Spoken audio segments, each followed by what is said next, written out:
അണ്ണാ അണ്ണാ അണ്ണാ അണ്ണാ അണ്ണന്റെ ഭാര്യ പ്രസവിച്ചു. പ്രസവിച്ചോ? ആ 4 മണിക്ക്. ആണോ പെണ്ണൊന്ന് പറയടാ. അതല്ലേ രസം. ഇരട്ടയാ. ഇരട്ട കുട്ടികള്. ഒന്ന് പെണ്ണ്, മറ്റൊരു പെണ്ണ്. 2 പെൺകുട്ടികള്.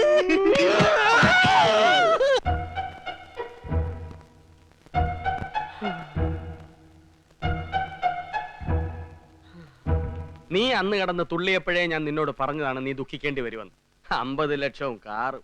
ഇനി നിന്റെ ഭാര്യയല്ല, നിന്നെ പോലും അമ്മ വീട്ടിനകത്തോട്ട് കയറ്റുമെന്ന് സംശയമാണ്.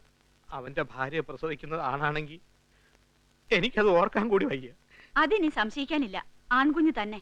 അപ്പൂപ്പൻ പറഞ്ഞ പിന്നെ തെറ്റാറില്ല. പക്ഷെ എനിക്കത് അത്ര വിശ്വാസമില്ല. എന്നാലും അതിനി ഒരു ആൺകുഞ്ഞാണെങ്കിൽ നമുക്ക് നേരത്തെ പലതും ചെയ്തു വെക്കേണ്ടതുണ്ട്. ഇനി എന്തോന്ന് ചെയ്യാൻ? ഉണ്ട്, പലതുമുണ്ട്. അതിനു മുമ്പ് അത് ആൺകുഞ്ഞാണോന്ന് ഉറപ്പുവരുത്തണം. അല്ല, അത് അപ്പൂപ്പൻ. ഒന്ന് പൊടി നിന്റെ അപ്പൂപ്പൻ. കുട്ടി ആണാണോ പെണ്ണാണോ എന്നറിയാൻ ഒരു വഴി കൂടിയുണ്ട്. നീ വാ.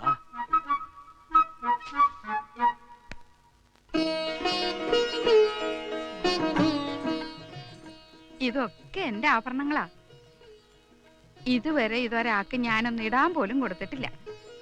ഇനി ഇതെല്ലാം നിനക്കാ. ആ, ഇനി അധികം ശരീരം അനങ്ങരുത്. അതെ, ഒട്ടും ശരീരം അനങ്ങരുത് ഡോക്ടർ പ്രത്യേകം പറഞ്ഞിട്ടുണ്ട്. അവൾ എന്തിനാ ശരീരം അനങ്ങുന്നത്? എല്ലാം അമ്മ നോക്കിക്കോളാം. എന്താവശ്യം ഉണ്ടെങ്കിലും അമ്മയെ വിളിച്ചാ മതി കേട്ടോ. ആ, ഇതെല്ലാം എടുത്ത് സൂക്ഷിച്ചു വെക്കും മോളെ.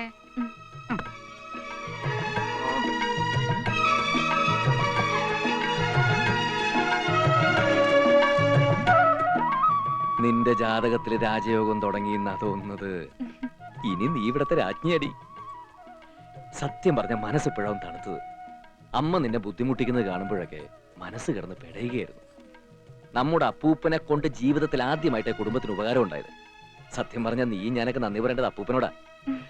അന്ന് അപ്പൂപ്പൻ മഷിയിട്ട് നോക്കിയിട്ട് പെൺകുഞ്ഞാണെന്ന് എങ്ങാനും പറഞ്ഞിരുന്നെങ്കിൽ നീ ഞാനൊക്കെ ആത്മഹത്യ ചെയ്യേണ്ടി വന്നേനെ. അതെന്താ? അതാണ് ഈ വീടിന്റെ പ്രത്യേകത. അമ്മ ഇങ്ങനെ കഥ അറിയാതെ ആട്ടം കാണരുത്. അപ്പൂപ്പൻ പറയുന്നത് അമ്മ ഇങ്ങനെ കണ്ണുമടച്ച് വിശ്വസിക്കരുതെന്ന്. അച്ഛൻ പറഞ്ഞിട്ട് ഇതുവരെ എന്താടാ തെറ്റിട്ടുള്ളത്? തേക്ക് മോട്ടിച്ചത് അച്ഛനാണെന്ന് പറഞ്ഞില്ലേ? ഇല്ല, ആയുധവുമായിട്ട് ബന്ധമുള്ള ഒരാളാണെന്നേ പറഞ്ഞുള്ളൂ. ബാലുവിന് എന്താ ആയുധവുമായി ബന്ധം? അവൻ എന്താ ബോഫേഴ്സ് ഇടപാട് നടത്തിയോ? അപ്പൂപ്പ ആണാണെന്ന് പറഞ്ഞ കുട്ടി ആണാകണമെന്നില്ല. അതറിയാൻ വേറൊരു മാർഗമുണ്ട്. സ്കാനിങ്. എന്ന് വെച്ചാ എന്താ? സ്കാനിങ് എന്ന് പറഞ്ഞാൽ പ്രസവിക്കുന്നതിന് മുമ്പ് അവളുടെ വയറ്റിൽ കിടക്കുന്ന കുട്ടി ആണാണോ പെണ്ണാണോ എന്ന് ടിവിയിൽ കാണാൻ പറ്റും. ടിവിയിലോ? അയ്യോ, കൊച്ചമ്മയ്ക്ക് അത് അറിഞ്ഞൂടെ? ഇപ്പൊ അങ്ങനെ ഒരു TV ഇറങ്ങിയിട്ടുണ്ട്. പറഞ്ഞു വിടറാ നാരായണൻകുട്ടി. കൊച്ചമ്മ കേട്ടിട്ടില്ലേ? ഇല്ല. അതാണ് കേബിൾ TV. ഇത് ഡോക്ടർമാരുടെ അടുത്തുള്ള ടിവിയാ. അവൾ അവിടെ കൊണ്ടുപോയാൽ വിവരം ഉടനെ അറിയാം. വെറും 500 രൂപ പോലും ആവില്ല. എന്തിനാണ് 500 രൂപ? കുട്ടി ആണാണോ പെണ്ണാണോ എന്ന് അറിയാൻ. അതറിയണമെങ്കിൽ ഷഡ്ഡി ഊരി നോക്കിയാ പോരടാ മണ്ടന്മാരെ. വെറുതെ കാശ് കളയണോ? അച്ഛാ, വയറ്റിൽ കിടക്കുന്ന കൊച്ചിന്റെ കാര്യമാ പറയുന്നത്. അമ്മയ്ക്ക് അറിയണമെങ്കിൽ പറ, ഈ നിമിഷം നമുക്ക് അവളെ കൊണ്ടുപോവാം. അറിയണം. അങ്ങനൊന്നും ഉണ്ടെങ്കിൽ അതും കൂടെ ഒന്ന് നോക്കിച്ചേക്കാം. വല്യേട്ടനും കൊച്ചേട്ടനും കൂടി അമ്മയെ ശരിക്കും സോപ്പിടുന്നുണ്ടല്ലോ. എന്താ കാര്യം? മോനെ ബാലു, നമുക്ക് അമ്പിയം കൊണ്ടൊന്ന് ഡോക്ടറെ അടുത്ത് പോവാം. അവക്കൊന്നും ഉണ്ടായിട്ടല്ല. ഡോക്ടറെ അടുത്ത് പോയി ഏതാണ്ടൊരു കുന്ത്രാണ്ടം ചെയ്ത കുഞ്ഞാണാണോ പെണ്ണാണോ എന്നറിയാവുന്നതാ ഇവന്മാര് പറയുന്നു. സ്കാനിങ്. എന്തിന്? സ്കാനിങ് ഒന്നും വേണ്ട, അതൊക്കെ കേടാ.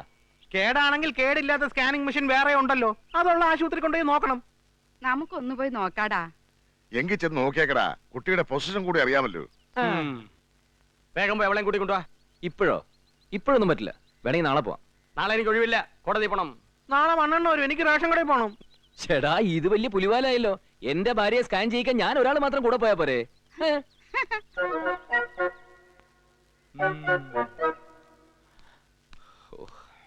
ഇതെത്ര നേരമായത്? റിസൾട്ട് ഇപ്പൊ തരാ, ഉടനെ തരാന്നൊക്കെ പറഞ്ഞിട്ട്. ബാലുവേട്ടനൊന്ന് അടങ്ങ്, ധൃതി വെക്കാതെ. അതൊന്നുമല്ല, ഈ ടെൻഷൻ സഹിച്ചിരിക്കാന്നൊക്കെ പറഞ്ഞ അത്ര കട്ടിയാ. എൽസമ്മ കുര്യാക്കോസ്. ചേച്ചി റിസൾട്ട്. ഇത് ഭർത്താവായിരിക്കും അല്ലേ? കുര്യാക്കോസ് ഏട്ടൻ. കുര്യാക്കോസ് നിന്റെ മറ്റേ ഒരു മനുഷ്യനെ ക്ഷമ എടുത്തത്. അംബിക ബാലേന്ദ്ര റിസൾട്ട് എടുക്കണോ? സോറി, മാറിപ്പോയി. അംബിക ചേച്ചിയാണല്ലേ? കോളടിച്ചല്ലോ. ചേട്ടന്റെ ആഗ്രഹം പോലെ തന്നെ പെൺകുഞ്ഞ.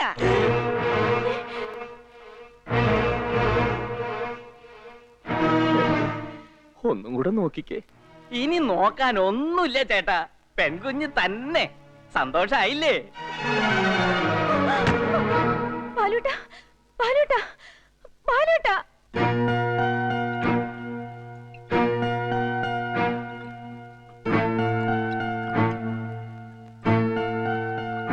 നീ ഇങ്ങനെ ടെൻഷൻ അടിച്ചിട്ട് ഒരു കാര്യമില്ല. പിന്നെ ഞാൻ എന്ത് ചെയ്യണമെന്ന് പറ. എല്ലാ പ്രശ്നങ്ങളും അടങ്ങി അമ്മ അവളെ ഒന്ന് സ്നേഹിച്ചു തുടങ്ങിയതാ. ഇനി ഈ വിവരം അറിയുമ്പോൾ ആ നിമിഷം അമ്മ അവളെ വീട്ടിൽ നിന്ന് അടിച്ചിറക്കും. എന്താ അംബിക ഇത്? ഇതിലെന്താ ഇത്ര വിഷമിക്കാൻ? ഈ സമയത്ത് വിഷമിക്കാൻ പാടില്ല. എപ്പോഴും സന്തോഷമായിട്ടിരിക്കണം. ഇതിപ്പോ ഞാൻ നോക്കിയിട്ട് ഒരു വഴിയേ കാണുന്നുള്ളൂ. ഇപ്പൊ എല്ലാവരും ആൺകുട്ടിയാണെന്ന് വിശ്വസിച്ചിരിക്കല്ലേ, അതങ്ങനെ തന്നെ ഇരിക്കട്ടെ. പെൺകുട്ടിയാന്ന് തൽക്കാലം പറയണ്ട. പറയാതെ എങ്ങനെയാ? എന്റെ 2 ചേട്ടന്മാരും ഈ റിസൾട്ടും കാത്ത് കണ്ണിൽ എണ്ണ ഒഴിച്ച് കാത്തിരിപ്പുണ്ടാവും. നോക്കി, ഇത് നോക്കിയിട്ട് കുട്ടി ആണാണോ പെണ്ണാണോന്ന് നിന്റെ ചേട്ടന്മാർക്കല്ല നിന്റെ അച്ഛന് പോലും കണ്ടുപിടിക്കാൻ പറ്റില്ല. എടാ, ഇത് ഡോക്ടർമാർക്ക് മാത്രമേ മനസ്സിലാവൂ.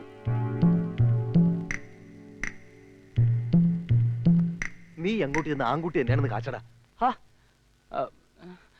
നീ എന്താ ഈ പറയുന്നത്? നിന്റെ ഭാര്യയ്ക്ക് ഇപ്പൊ ആവശ്യം മനസ്സമാധാനവും സന്തോഷമാണ്.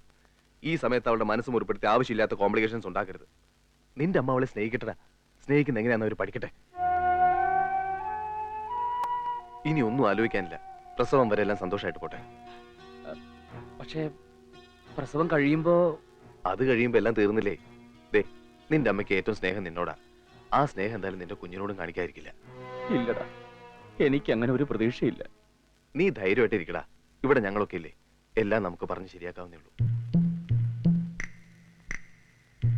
അമ്മേ, ടെൻഷൻ വേണ്ട. സ്കാനിങ്ങിൽ കൃത്യമായിട്ട് അറിയാൻ പറ്റും. ഒരിക്കലും തെറ്റില്ല.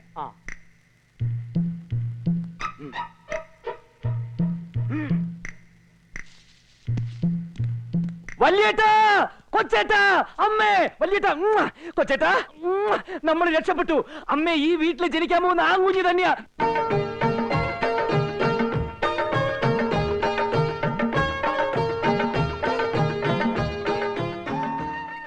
ഇതെന്തിനാ എല്ലാം കൂടെ കെട്ടിപ്പറിക്കൂടെ പോകുന്നേ? അതൊക്കെ ആവശ്യം വരും. അച്ഛൻ ഇപ്പൊ പറഞ്ഞാ മനസ്സിലാവില്ല. ഞാനും കൂടി വരാടാ. ഇവളെ തനിച്ച് നിന്റെ കൂടെ അയക്കാൻ എനിക്ക് മനസ്സ് വരുന്നില്ല. അമ്മ കൂടെ വന്ന ഈ മനസ്സൊക്കെ മാറും. ഞാൻ പറഞ്ഞില്ലേ അമ്മേ, മിലിറ്ററി ആശുപത്രിയിലാവുമ്പോ ഒരാളെ കൂടെ നിൽക്കാൻ പോലും അവര് സമ്മതിക്കില്ല. ഇവളെ അഡ്മിറ്റ് ചെയ്ത് കഴിഞ്ഞാൽ പിന്നെ രാവിലെ ഒരു നേരം ചെന്ന് വിവരം അന്വേഷിക്കാൻ അവരെ അനുവദിക്കൂ. അച്ഛനറിയാവുന്നല്ലേ മിലിറ്ററി ഹോസ്പിറ്റൽ റൂൾസ് ഒക്കെ. നീ പറയുന്നൊക്കെ ശരിയാ. മിലിറ്ററി ഹോസ്പിറ്റലിൽ തന്നെ ഇവളെ കൊണ്ടുപോകണമെന്ന് എന്തിനാണ് ഈ വാശി പിടിക്കുന്നതെന്നാ എനിക്ക് മനസ്സിലാകത്തു. ഈ അവസ്ഥയിൽ പിന്നെ ഏത് ആശുപത്രി കൊണ്ടുപോകണമെന്ന് അച്ഛൻ പറ. ഏതവസ്ഥയില്? പിന്നെ കുട്ടിയുടെ പൊസിഷൻ ശരിയല്ല എന്ന് ഡോക്ടർ അന്നേ പറഞ്ഞല്ലേ സ്കാൻ ചെയ്തപ്പോ. ഇനിയിപ്പോ മിലിറ്ററി ഹോസ്പിറ്റലാണ് നല്ലതെന്ന് പറഞ്ഞതും ആ ഡോക്ടർ തന്നെയാ. ഇറങ്ങുക അച്ഛാ, വേഗം ഇറങ്ങുക. രാഘുവാലാകാറായി. ഓ അമ്മേ, പോട്ടെ. പോയിട്ട് വരാന്ന് പറ മോനെ. ഓ ചേട്ടത്തി, വലിയേട്ടാ, കൊച്ചേട്ടാ, അപ്പൂപ്പ, അച്ഛാ, കുട്ടി.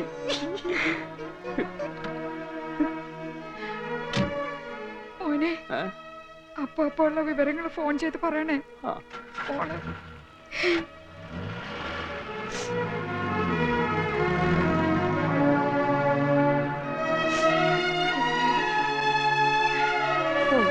എന്റെ ഭഗവാനെ. നിങ്ങൾ എന്തിനാ ഇവിടെ ചാരി നിർത്തിയിരിക്കുന്നത്? വരുന്നില്ലേ? ഓ, ഇനി വന്നിട്ട് എന്തിനാ, നീ പൊക്കോ. എന്തു പറ്റി ശ്രീധരേണ? ഇനി എന്ത് പറ്റാനടാ, എല്ലാം പോയില്ലേ. എന്നാൽ ഇത്രയും കാലം ഞാൻ കഠിനാധ്വാനം ചെയ്തിട്ടും എനിക്കൊരു ആൺകുഞ്ഞുണ്ടായില്ലല്ലോ എന്ന് ഓർക്കുമ്പോഴാണ്. ഞാനൊന്ന് ട്രൈ ചെയ്യട്ടെ. എന്ത് പറഞ്ഞാടാ തെണ്ടി? അയ്യോ, ഞാനൊരു കല്യാണം കഴിച്ചിട്ട് ഒരു ആൺകുഞ്ഞ് ജനിക്കോ നോക്കട്ടെ എന്നാ ചോദിച്ചത്. പണ്ടേ ദുർബലൻ, ഇനി കൂട്ടത്തിൽ ഗർഭണനും കൂടി ആകാത്ത കുറവേ ഉള്ളൂ. നടക്കുന്നവൻ. അയ്യയ്യ.